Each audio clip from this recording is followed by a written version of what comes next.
এতদিন আমরা সুজির হালুয়া আর নারকেলের লাড্ডু খেয়ে এসেছি। আজ আমি বানিয়ে দেখাবো সুজি আর নারকেল দিয়ে সুজি নারকেলের লাড্ডু। প্রথমে কড়াইতে 3 চামচ ঘি গরম করে 1 বাটি সুজি দিয়ে লো ফ্লেমে সুজিটাকে ভাজতে হবে, যতক্ষণ সুজিটা পুরোপুরি ভাজা হয়ে সুজির কাঁচা গন্ধটা চলে যাচ্ছে। সুজিটা পুরোপুরি ভাজা হয়ে গেলে ওপর থেকে কাঁচা কোরানো নারকেল 1 বাটি দিয়ে আরো কিছুক্ষণ ধরে ভাজতে থাকতে হবে, ঠিক এইরকম ভাজা হওয়া পর্যন্ত। এরপর একটা সসপ্যানেতে 1 বাটি চিনি আর সামান্য পরিমাণ জল দিয়ে ফুটিয়ে পাক করে নিতে হবে। ঠিক এইরকম পাকটা রেডি হয়ে গেলে গ্যাসের ফ্লেমটা পুরোপুরি বন্ধ করে দিয়ে আগে থেকে ভেজে রাখা সুজি আর নারকেলের মধ্যে কিছু ড্রাই ফ্রুট আর 1 চামচ এলাচ পাউডার মিশিয়ে পাক করে রাখা চিনির শিরাটা অল্প অল্প করে দিয়ে সুজি আর নারকেলের সঙ্গে মেশাতে থাকতে হবে। পুরোপুরি ভাবে মেশানো হয়ে গেলে ঢাকনা দিয়ে ঢেকে রাখতে হবে যতক্ষণ না পুরোপুরি ভাবে ঠান্ডা হয়ে যায়।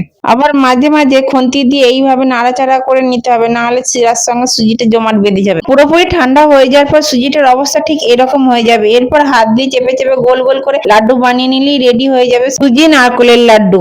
এইভাবে সব বানিয়ে নিয়ে দেখুন কত সুন্দর দেখতে হয়েছে, যেমন টেস্ট তেমন নরম, মুখে দিলে একবারে মিলিয়ে যাবে। আর রেসিপিটা যদি ভালো লেগে থাকে অবশ্যই কমেন্টে জানাবেন।